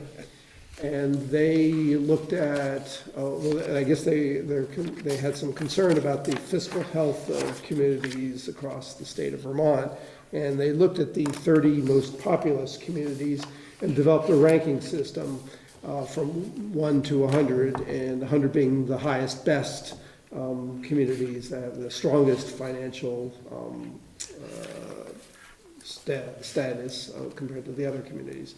And so they, in applying that rating system they used, Williston came out number 1, having the highest ranking of all the communities, all the 30 communities that they ranked. So we had 92 points out of 100 according to their system, and the second time was below 90. So we were thrilled to see that.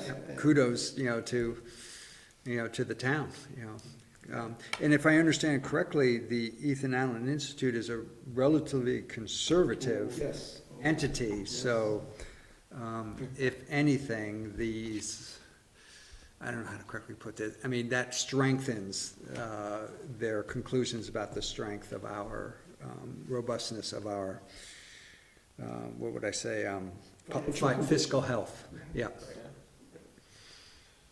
All right, in your packets was a report that I prepared in response to my attendance at the most recent annual International City Management Association Conference. This year it was held in Nashville, Tennessee. And a number of interesting programs, interesting city, very booming city at this point. Okay. And with lots of music. Yeah. Nice. If there's any questions about that report, Did you catch much music while you were there? well, just walking down Broadway, that's all you hear, but it's music you can't distinguish from one another, because every single storefront was open with bands playing in every single storefront, so they kind of all melded together. But yeah, no, we stopped in a few and listened. Good. Okay, so a couple items that are not in my written report. First of all, I want to touch on the storm event we had Halloween night. It was a major storm event, and it affected a number of different property owners, as well as a number of areas, roads in town. There was washouts. I think, did we give them a written report? I think you provided this. Yes. Yes. Well, there was a report from Bruce. We had a listing. I can speak well, to this. Well, I don't know if you want to see the whole list, but just to touch on some of the highlights, we had a sewer overflow at the North Williston pump station. We had a washout we didn't discover until Friday afternoon on Mountain View Road, so we had to close Mountain View Road. There was a culvert pipe that the water just scoured all around it, and so there was a huge void that we, as I said, we didn't discover right away. Fortunately, held up until we did discover it, and then as soon as we discovered, we had to close the road because Cars were just running over that much of asphalt, nothing else, for that one section. Working on that Monday morning as well. Yeah, well, what happened is, on Saturday, remember, we discovered this Friday evening, or afternoon, we closed it down, and they came in Saturday morning and replaced that one. It was only half the road, but then after they replaced that one half, they looked at they were able to see the remaining pipe, and the bottom was gone in it. So they figured, well, since they're there, why not replace the rest of it? So they did. So that's why they came back on Monday to finish the job. And they being? Our public works crew did that. Yeah. Kudos to them. And we had washouts on some of the dirt roads, Governor Chittenden Road, Butternut Road, Sunset Road. We had probably the biggest, River Cove Road was closed at one point. A car decided to ignore our barriers and go around and got stuck in the water. So we had to rescue that individual. Hopefully gave them a Van ticket. Sicklen was closed, North Williston Road was closed at one point. All of those have reopened. The biggest problem remains the Marshall Avenue, Kimball Avenue Bridge. That suffered several problems. One, which is relatively minor, a tree fell on it, did some minor damage. But more importantly, the culvert, the bridge that's there is a temporary bridge.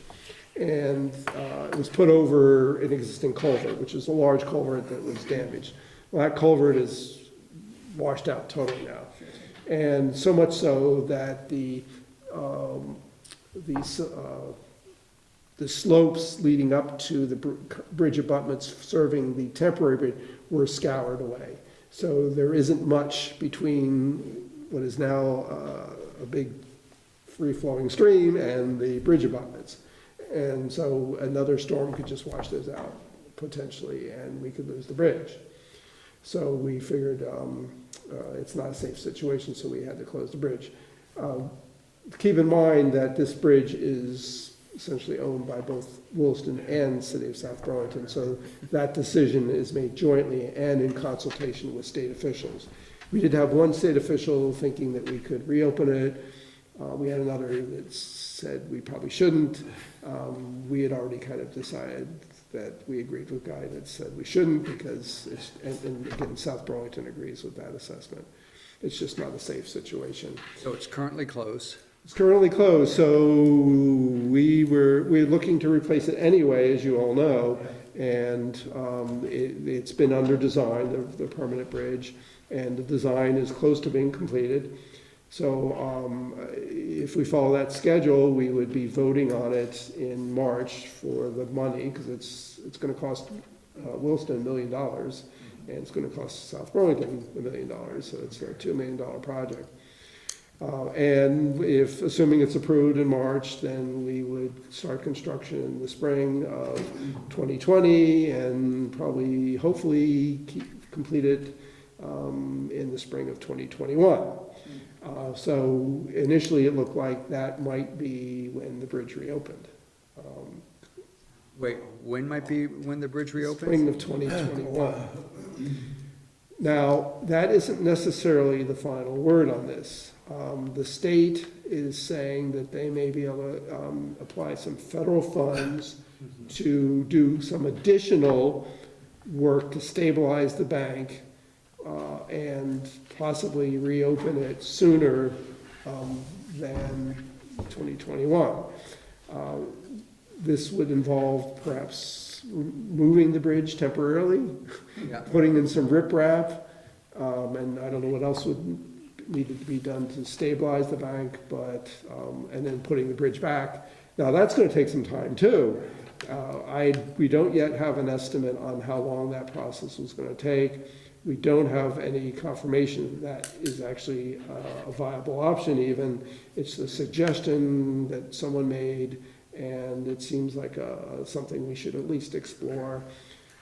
So worst case, maybe spring of 2021. If I can't tell you what the best case is because I just have no idea. It's not something that's going to happen in the next day or two for sure. And it could be weeks or months before that is reopened. So I don't remember, when we went through the scoping study, it must have been discussed about when the bridge is being replaced, the temporary bridge is gonna be removed, and the new bridge is being put in, that Marshall Avenue, Shumpike would be closed during that period. Yeah, I don't recall that issue either, to be honest. Because, you know, that does have a major impact on traffic. Oh, yeah. You know, versus maintaining a temporary bridge while the new bridge is being built. Yeah, that's not always what that typically does is it makes the process longer. Makes process longer, makes it more expensive. Yes. But you get to maintain traffic versus the opposite, which is shorter, less expensive project, but you've lost that connectivity. I don't know the answer to your question. Okay. The more immediate question is, are we gonna be able to open it up with some temporary measures? For the short term until, Yes. right, the I project. don't have the answer to that at this point, but it is a possibility, and as early as first thing this morning, I didn't even realize that was gonna be a possibility, so. Possibility of FEMA money on that one? No, I don't think so, because, for a variety of reasons. First, it's part of the federal highway system, and I guess it's my understanding that roads that are part of the federal highway system are not eligible for FEMA money. But federal money may be available for the temporary repairs for that. There was a lot of traffic on South Burnell Road today. I I'm never sure saw there it so was. busy, so, Yeah. because of that. And it increases the amount of traffic on Route 2 as well. Yep. Very interesting. I would not have guessed that Shunpike, Marshall Avenue was part of the federal highway system. Does that have to do with the airport? Well, no, it's Marshall It is. Avenue. I'm sorry, Marshall Avenue it is. And Kimball. Which one is? Oh, Shunpike, Shumpike's a that's, little- yes. yeah, that- little piece, yeah. Yeah, okay, right, Marshall's to Kimball, okay. Is that because of the airport? Don't know. Huh. It certainly is an alternate way of getting to the airport, the major road. Okay. So, let's see. I don't know, is there anything more in the storm report?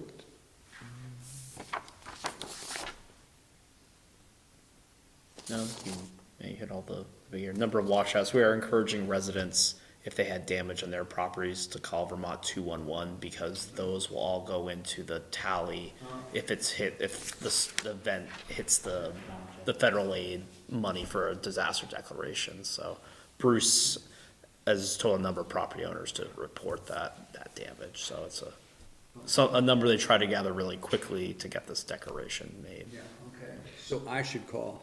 Yeah. Yep. My damage is quite minimal. And actually, when they repaired Governor Chittenden Road, mine and my neighbors, which are the two driveways that were the most, or the only driveways that were impacted, or at least the only ones I'm aware of, were essentially fixed by, you know, the town having to repair the road. So I don't know if I really have much to reclaim. Well, But being the cheapskate that I am. Just to emphasize, though, this is an extremely unusual rain event. We had more than 3 inches of rain in less than 12 hours. And that comes upon, the grounds were generally saturated because we had a high amount of rainfall during the month of October anyway. So the ground was pretty well saturated. And so the combination just created lots of problems. So in some respects, other than this Marshall Avenue and Kimball Avenue Bridge, we got off pretty easy overall, but the Kimball Avenue, Marshall Avenue Bridge is a major problem. Yes, it is. So any other questions on the storm report? The final item is a somewhat similar to the issue as it relates to the computers. There's some repairs we would like to make to 2 buildings, the town hall and the old brick church, and those repairs involve the slate roof on both buildings and the chimneys on both buildings. We have money in the budget. It's not enough. We'd like to do both of them at the same time.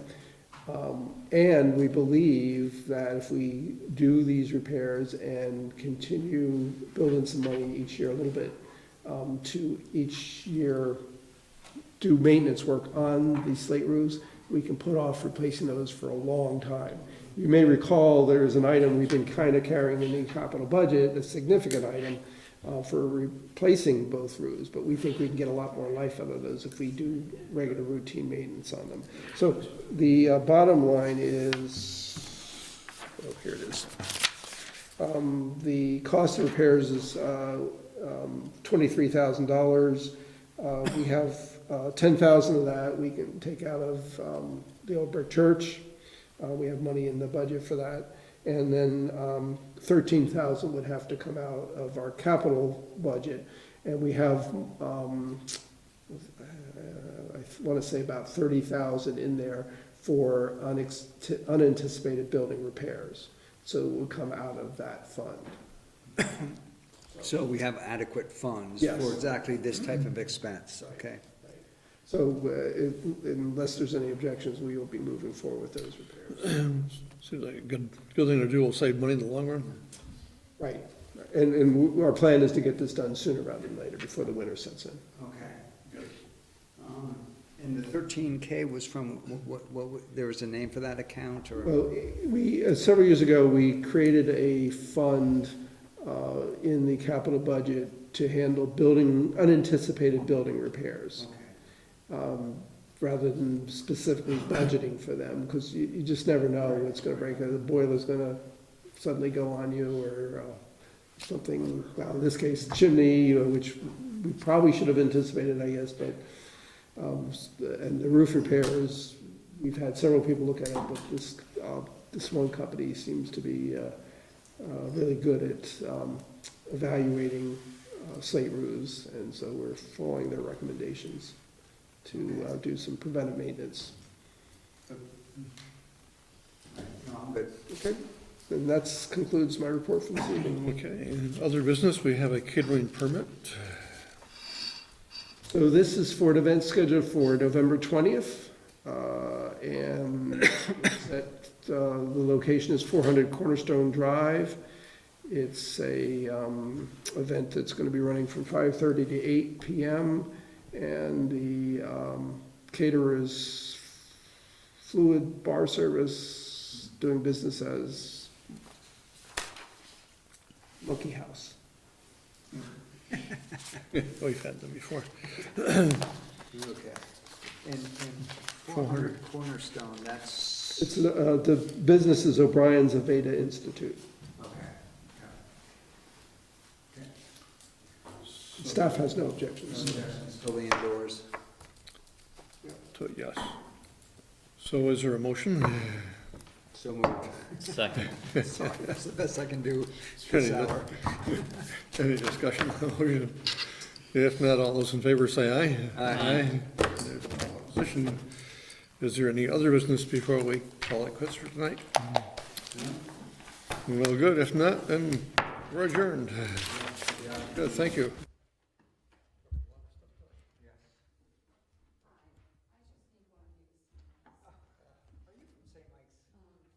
Yeah.